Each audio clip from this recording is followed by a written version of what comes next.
Hello, and welcome to the Shifting Lens podcast, where we are viewing the animal experience. I'm joined by Molly and Tiamat, and today we're discussing non-human presidential companions. I first got excited about this topic when I found out there was once a raccoon living in the White House, but that sent us down a rabbit hole, so to speak, of all of the interesting non-human companions that have lived with politicians and how our perceptions of the humans are affected by their animal companions. So to start, I'll throw the spotlight to Molly to introduce Rebecca the raccoon. Thanks, Rebecca, the human.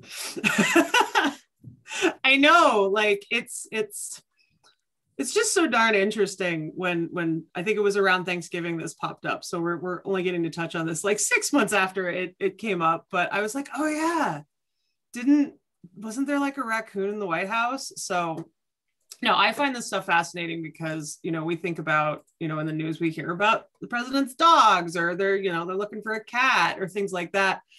And, non-traditional animals are the thing that kind of get me more excited. So that's what kind of perked my interest. But yeah, the Coolidges, yeah, they were the ones that had Rebecca the raccoon and actually Reuben the raccoon. I think that's so interesting. They were given, well, Rebecca at least was given as, Thanksgiving dinner.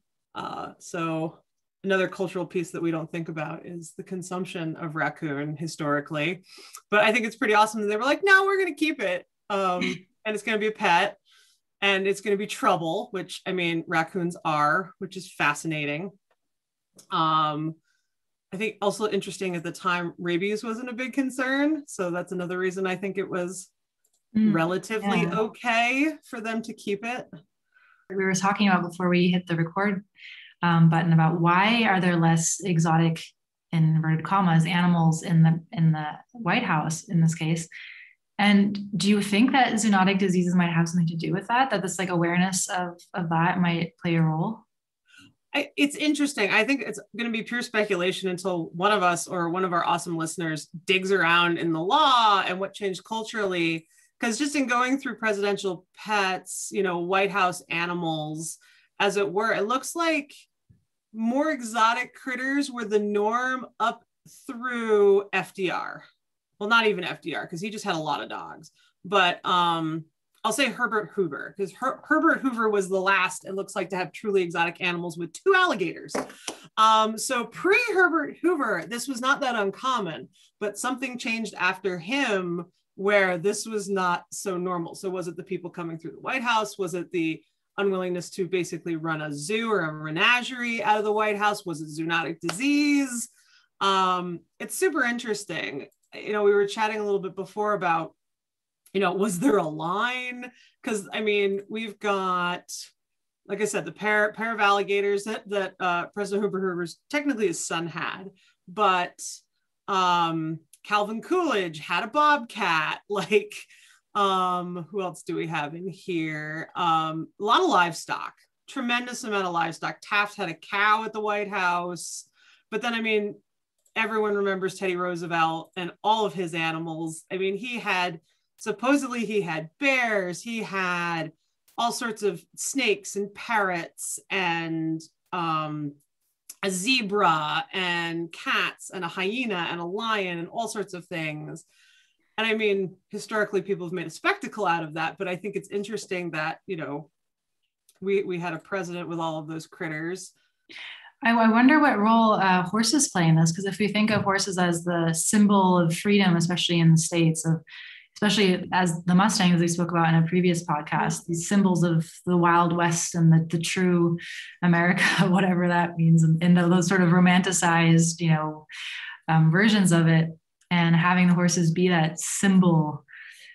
I wonder, did that come up in your searches there of non-traditional companions? Did horses come up as a really common one?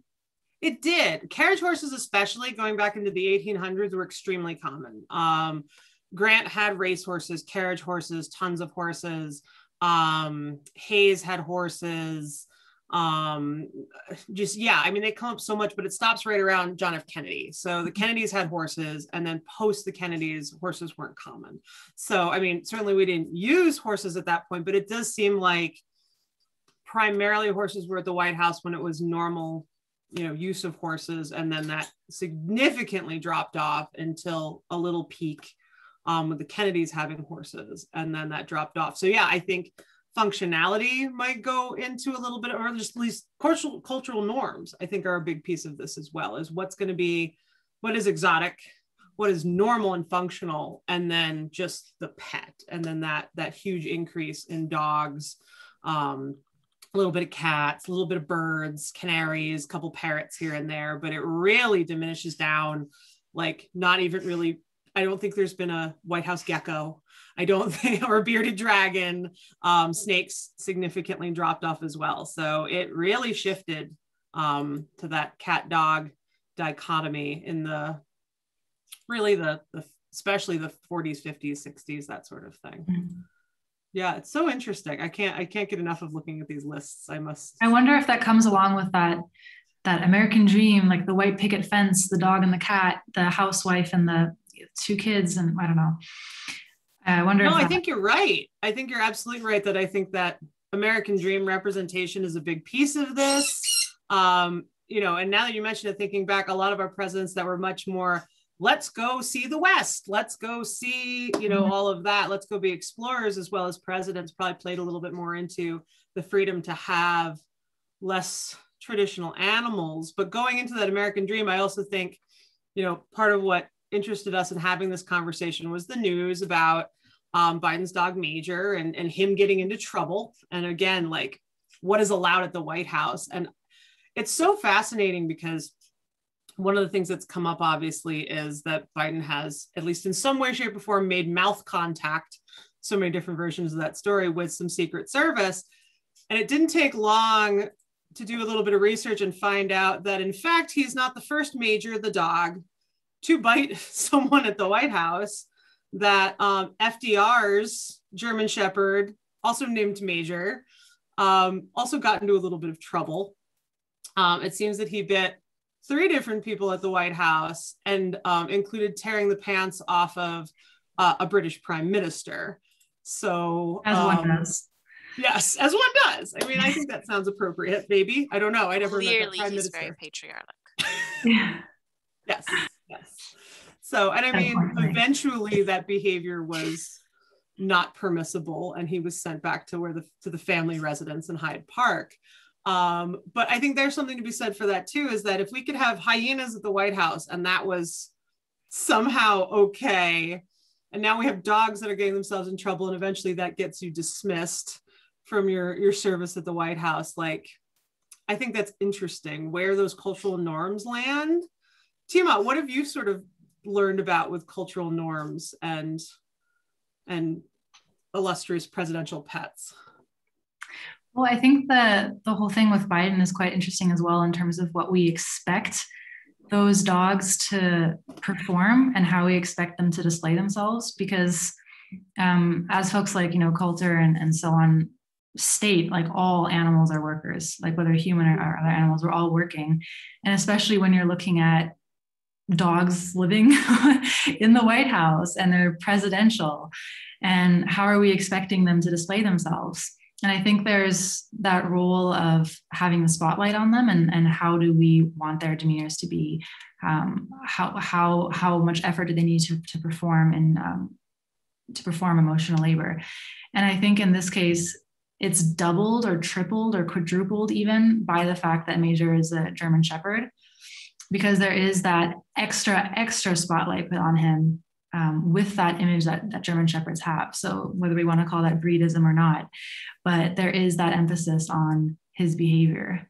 And I think it would be interesting to think about if he was a Labrador, or if he was even like a smaller breed, how that would come across with everyone. Would he have been sent away? Would it be called an aggressive attack or a disgrace or anything like that if it was a different dog? So I think that was something that popped out for me about that. But also, you're mentioning this change in who is being seen as a companion, or who we're seeing pop up in the White House alongside the presidents. And with one of the former presidents recently, Trump, it was that whole conversation of why doesn't he have that furry companion or scaly companion or feathered one. And I thought that was interesting as well. And we mentioned this before we recorded, of him saying, oh, he doesn't have enough time. And then we hear about, well, some of them had hyenas and bears, so there must be some way to have an animal in the house. Or saying that he doesn't want to have a dog because he felt it came across as being phony, and that his people, in inverted commas, didn't have that kind of relationship with him where he needed to be phony with them. And I think in that case, it's also interesting, that contrast of that absence of the companion, and also how he's using dogs in a negative way. So not only are they absent, but he's almost weaponizing that symbol, that aggressive side of the dog that we maybe see or is presented in through Major now with that bite. But this kind of, oh, he got fired like a dog or dumped like a dog, however he worded that. Also the then leader of the Islamic State being, dying like a dog. And how does that come across then to people who do live with dogs? And the dogs are normally surrounded by, hopefully, with their loved ones, whether it's at the vet or at home. Dying like a dog, what does that even mean? Why are you presenting it in that way? And what does that say about how he sees it, as well as how he empathizes with folks who, are living with dogs? But also through saying that, in a way, ignoring the dogs who work for him, who are part of the Special Forces unit the canine unit, but worked with the Special Forces to pursue this man. So I think that's, again, kind of comes back towards like the work dogs do in the White House, as well as they do with the Special Forces, and how they were being presented so differently in both cases, like with Trump being used as like a negative thing, and with Biden, again, we're seeing that effect of not really acknowledging them as working and needing to be prepared for it as well. You don't just come in knowing how to take on that role, especially if you're a German Shepherd and you're more sensitive to emotional attachments and shifts in that, or having to adjust to having a hustle and bustle around you. So I'm not sure, did you have anything you wanted to bring into that, Rebecca, in terms of how people perceive the companions that are hanging out in the White House? Absolutely. I think another important thing that ties into what you're saying, Tiamat, is the fact that Major was a shelter dog, a rescue, and a German Shepherd. Those are compounding on the expectations that we had for him just as people. And I have to wonder how many times there's been contact bites by dogs in the White House that we just don't hear about, because maybe the expectations for perfect behavior are less. And the fact that he's a rescue problematizes his behavior before it even happens. And the fact that he's a German Shepherd makes him seem more dangerous before anything happens. So when there is a minor incident, I feel like, I don't want to say blown out of proportion, because I don't want to be insensitive to the person who was harmed and fear was caused by these incidents. But at the same time, I question if there would have been the same response had it been a Yorkie that had a contact bite, that came from a breeder and we could trace its papers. And I just think that there's a lot of layers there associated with Major as a shelter dog, and the way that he was almost made to be an ambassador both for German Shepherds and for White House dogs, but also as a rescue. This is the first time that we've really discussed a rescue being in the White House as this important indicator of empathy for Biden, which was being used in stark contrast to Trump's attitude towards dogs and lack of a dog as a companion in the house. So I think that there was just so much pressure put on a dog that really needed more than being forced into the spotlight in that way. Rebecca, you're a genius, because here we are discussing, I wonder what changed. And you hit the nail on the head. FDR was the end of the more radical pets. It was also the end of privacy in the White House. I mean, FDR was the first president videotaped and photographed in like the norm. And I think you just hit the nail on the head, is that something that changed, that shifted, was the scrutiny of the public eye. So a lot more of these animals existed, but it was a photo op. It was the Coolidges with a raccoon. It was something more staged, and they had a lot more say and a lot more relationship with the press about how they were portrayed. And it was FDR that changed. So I wonder if that is a piece of all of this, is that the perception that can be recorded and can be blown out of proportion is not what I want to say, but that's what's popping in my head. But at least in one way or another perceived, maybe not in the best light, maybe one of the reasons that this has been significantly sterilized because it's so hyper analyzed. So amazing. Oh my gosh, boom. I think too, I don't want to say we're not expecting emotional labor from other species, because of course we are, but the two alligators that you mentioned earlier, they weren't walking around at a fancy party. But no, they were in the bathroom terrifying guests though. What? Yes, they were in the bathroom. Well, maybe that destroys my point, but I guess what I'm saying is a lot of these more non-traditional or exotics wouldn't necessarily be in a position to rip the pants off the British Prime Minister. It's true. But dogs are kind of placed beside their It's true. There were multiple situations of alligators. I know some of the alligators were in the bathtub and some of them weren't. So I think you're right. I think the later alligators were not as likely to get into trouble. Although, oh my God, Herbert Hoover owned a lot of dogs. Nobody's allowed to judge me in my number of dogs anymore, because I could be like, look, the president's had. But I think you're right. I think the alligators that were terrorizing people in the bathroom were earlier, but I'm going to double check that. I'm going to check my facts. But you make a point. Story.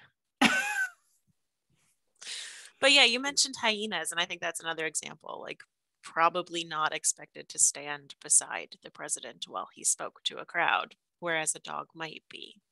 Yes.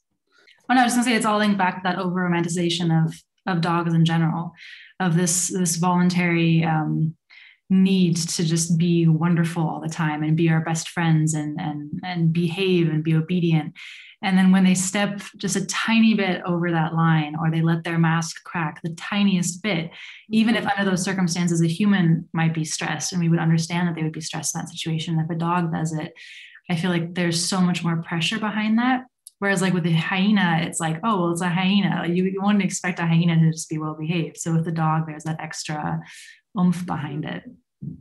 You're absolutely right. And to clarify, it was John Quincy Adams's alligator given to him by the Marquis de Lafayette that was left in the bathroom to terrorize the guests. So that was a long time ago. And I mean, at that point, there was a certain amount of respect for rebelliousness. I mean, that was when the United States was breaking away and trying to declare their independence. So I think you can sort of see the trend of being like, wahaha, I'm going to put an alligator in my bathtub, versus now where it's like, oh, the animals have to be perfect because the family has to be perfect and composed, and we can't deviate from that. So yeah, very interesting. Yeah, that loops back to the Wild West versus the American dream with the picket fence and the German Shepherd who's well behaved and doesn't pull down pants of anyone and that kind of thing.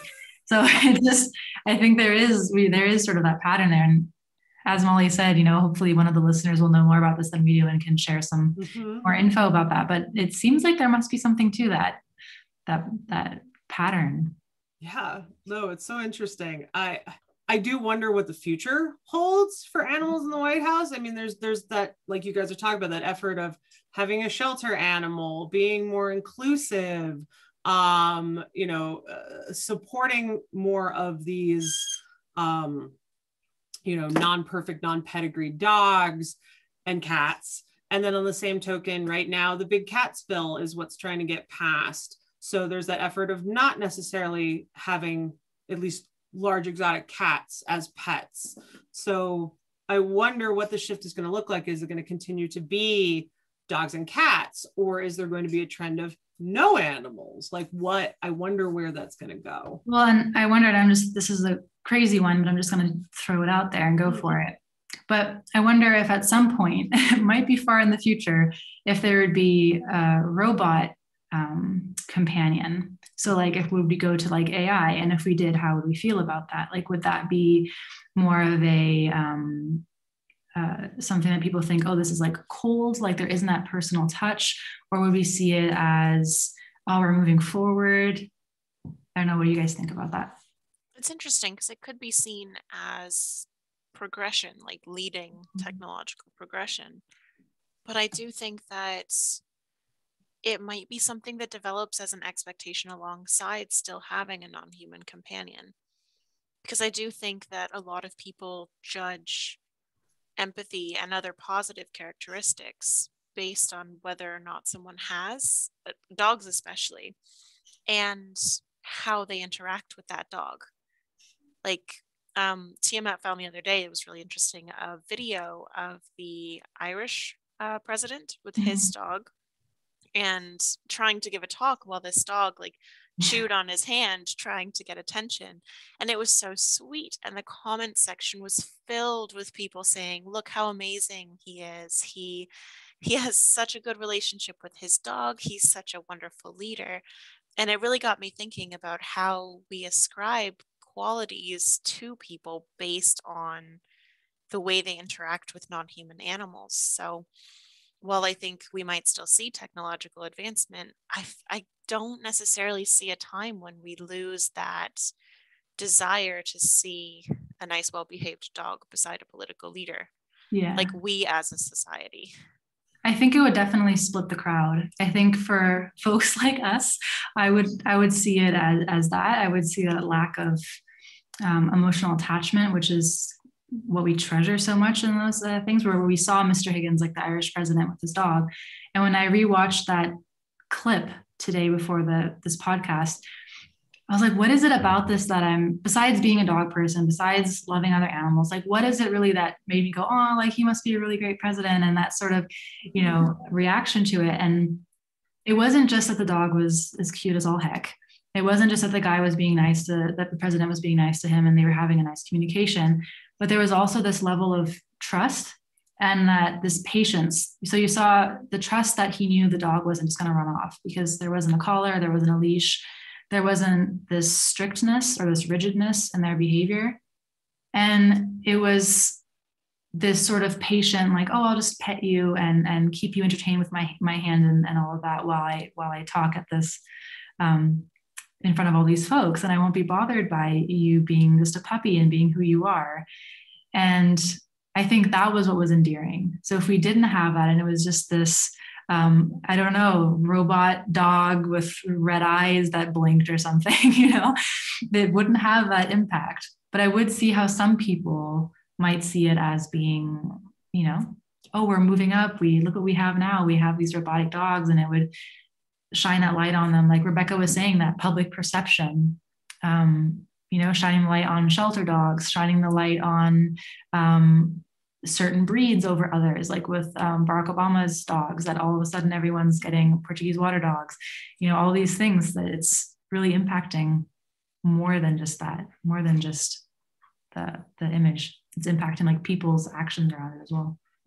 Yeah, absolutely. I mean, I went digging to see what Canada's current Prime Minister had in terms of non-human companions, and they've got a couple adorable long-haired guinea pigs, but when he was elected, he didn't actually have a dog yet.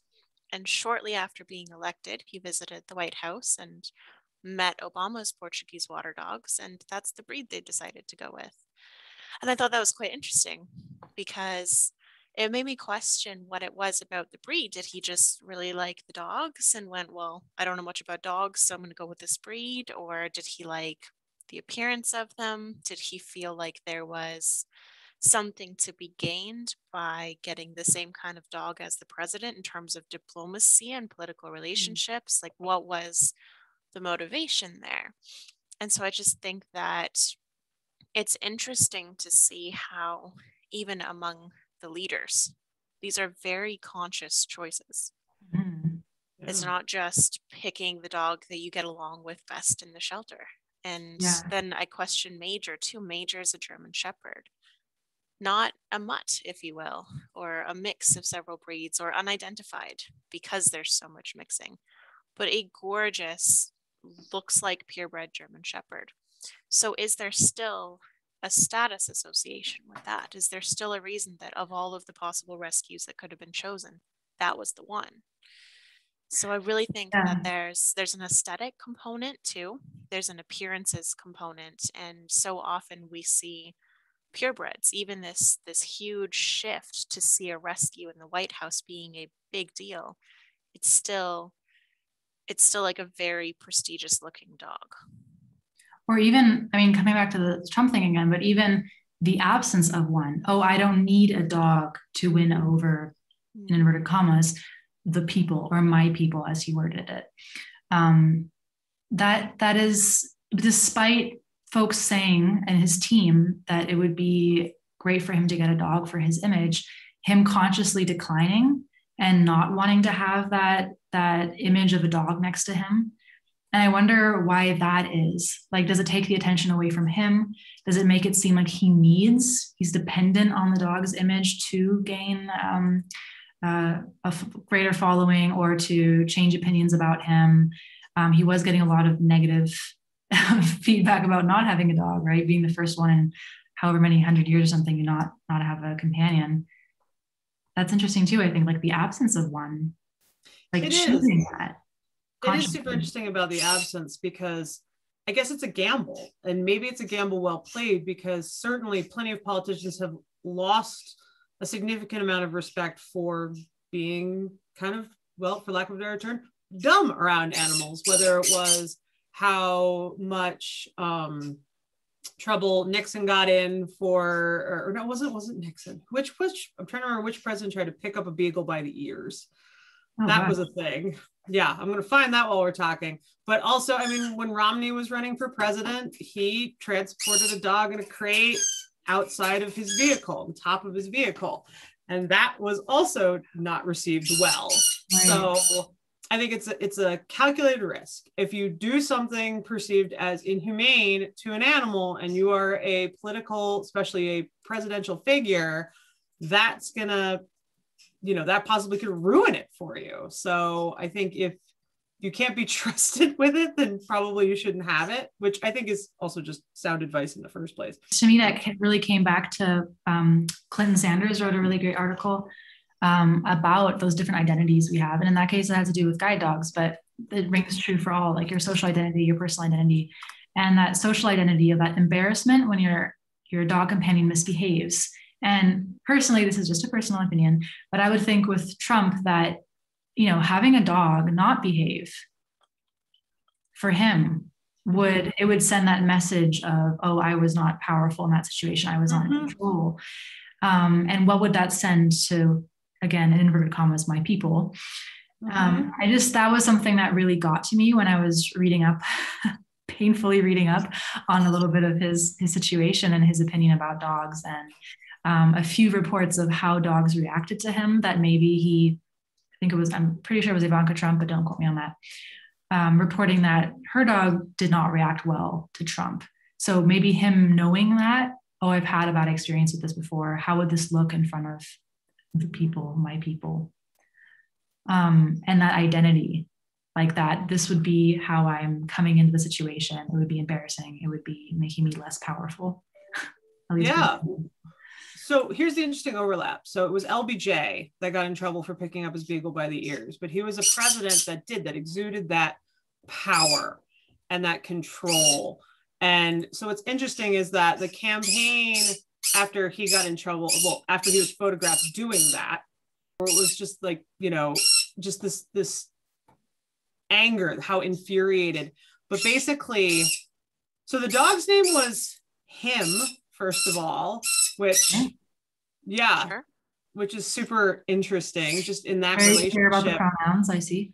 Yeah. But what's really disturbing is apparently that LBJ hated how much attention the dog got, which I think is also very interesting. But then apparently, so him was killed when he was hit by a car by a Secret Service agent in 1966. And again, like LBJ was like, I've got to be stoic. I can't act like it mattered. It's super, but again, that was the presence that president brought. That was his whole purpose, is like, I'm dealing with a war. Like I have to be this. And maybe that was his personality. I mean, it was certainly before my time, but it's super interesting, that overlap of being like, oh yeah, I don't care. Pick my dog up by the ears. And oh yeah, it died, whatever. I hate the fact that it receives more attention than I deserve. So super. And that's what I see with Trump as well, that I would assume that he would have that approach as well, in terms of that image of like, oh, if he's here, then that would be less on me. Or if he misbehaves, it would be on him and my lack of whatever with him. I wonder if there's some connection there in terms of their personalities, and if there is that. Something could be, maybe some future research could look into that in terms of presidential personalities, the personality tests, and seeing what types of animals they live with, as well as like how they treat them, and how they, or if they decide not to, the overlap there.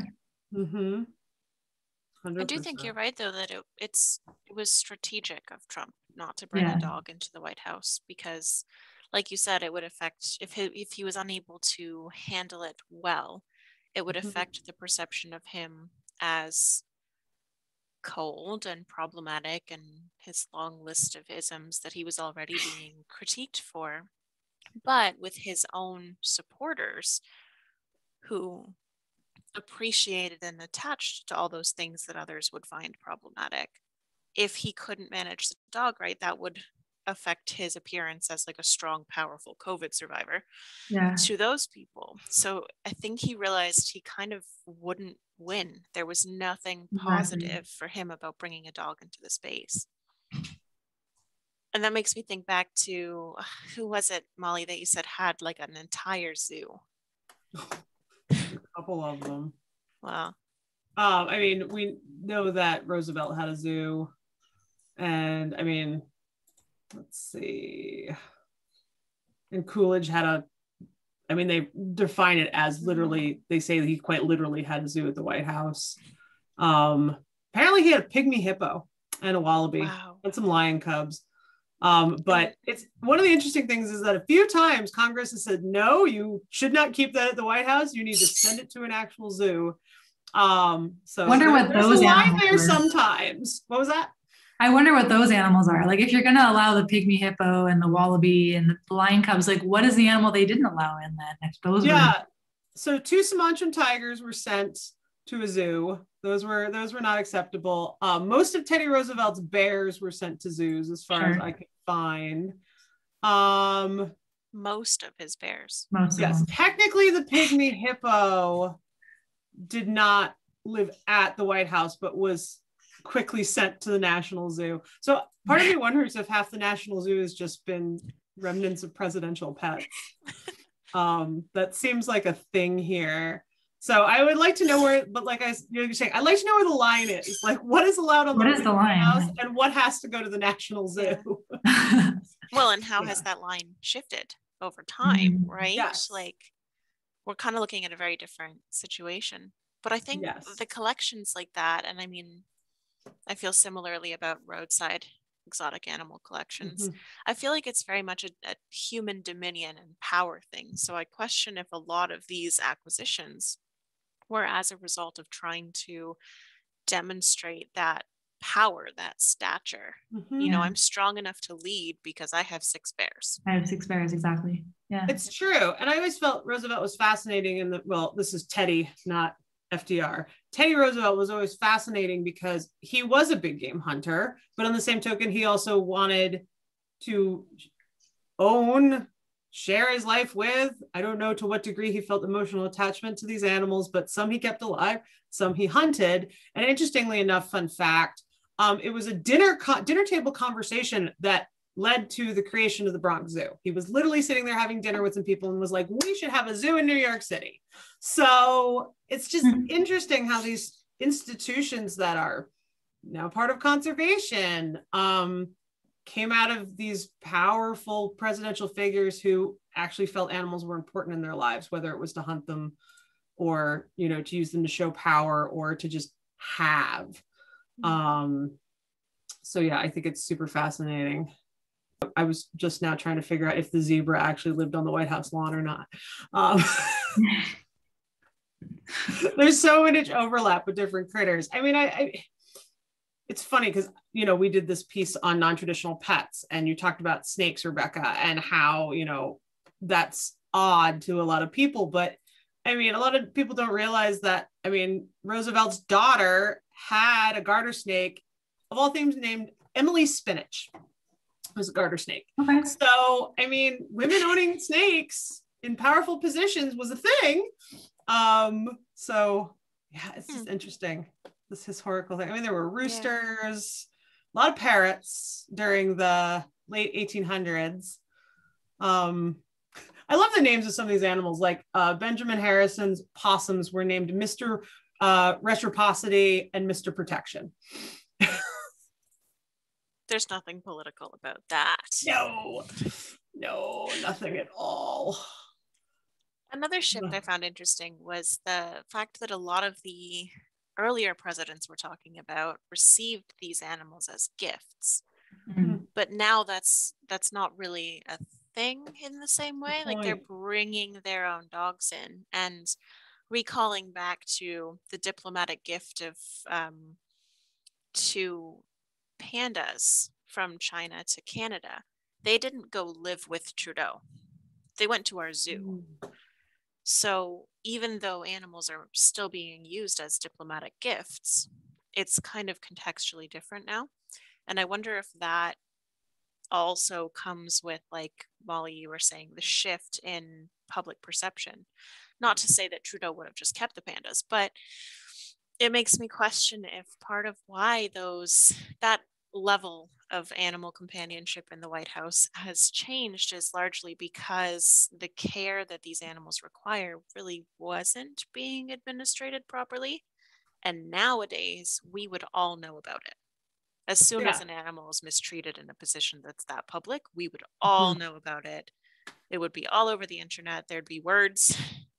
Animal would probably be taken away from the person. Like there's so much more there now. But I really am interested in the fact that a lot of these bears were gifts, that the raccoon that was meant to be Thanksgiving dinner was a gift, because we don't really think about that anymore when it comes to what animals the politicians have. Yeah. And gifting's like a taboo, like the whole don't give an animals a gift for Christmas. Animals are not toys for Easter. So that shift in perspective, whereas, yeah, let's give you a raccoon for dinner, or let's give you bears and leave them on the front. Thomas Jefferson had two grizzly bears that lived in a cage on the front lawn of the White House for 3 months before they figured out where to put them. So, I mean, that would have been completely inhumane and cruel if that was in the news today. You'd have Tiger King White House edition, I feel like, is where we'd be headed. So, yeah. I hate to say it, but I would watch that. I would definitely watch. I would consume that, and I would feel guilty about it, but I think also, I mean, when I was searching presidential pets and you're typing in presidential animals, dogs, and and not specifying White House. And even when you type in United Kingdom, Europe, Russia, like all these different places, they still pull up, for the most part, animals in the White House. So I don't know if that's just it could be my algorithm. It could be that they're just going into the news more, that in the States, there's more of a hoopla about it, that it's getting shared more often, or if it's just not as big of a thing elsewhere, if that's that cultural aspect coming in again. So I'm not sure. I mean, we saw the one from Higgins in Ireland, and there was some talk about the dogs in France and the Netherlands. But there wasn't much that I found elsewhere as much as there was in the States. So I found that interesting as well in terms of the cultural side of things. It is. It's interesting. Is it that the US is just unique in its collection, and also the fact that that it matters and that so many of our officials have them? Or is it the news and how it's perceived? I mean, we were chatting about this before. I think it was interesting that popped up about falconry and how important that is in the Middle East, and how, having those birds or even having big cats is something that occurs out there, but it doesn't come up in search results the same way unless you go digging. So it is interesting how that comes up. I wonder too if that's partially a culture of media consumption. Mm-hmm. And again, it could largely be my algorithm. Yeah. So I don't want to speak too positively about this, but I do feel like there's a lot more voyeurism when it comes to the American leadership.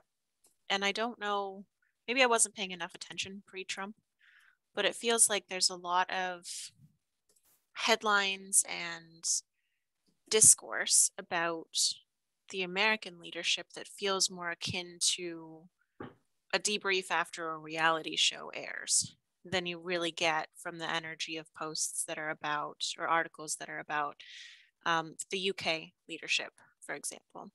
So I find that quite interesting as well. I wonder if there's more pressure in the role of the US president to have that kind of a public persona, to have an acceptable presentation, I guess, and how that includes non-human animals has shifted over time, but I feel like it has always included it. Definitely, yeah. I think that the role media and well, social media, but also the media more largely, including the news and everything, the role that has on that, you know, not just that they have these animals, but how the media is presenting it, like with Major. Oh, you know, aggressively bit so and so, even though there was no puncture wound or anything, he didn't draw any blood. With Obama's dogs, you know, it became this whole thing. I remember like, oh, the best family dog ever, and everyone's out. And this dog that no one ever really talked about as much suddenly became so popular. Probably mostly through the media. Like we were saying before, like you mentioned, Rebecca, there must have been dog bites that we just didn't hear about because of that absence of media and the absence of tweeting about it and sharing those photos so quickly. So yeah, definitely. And how it's being used like those political chips as well. That's what I find fascinating, that you're having them there as that's your image of being, you know, the first president with that shelter dog. Yeah. Well, and that's what I mean is I think if it were a different dog that had that incident occur, it's possible it wouldn't have been broadcast.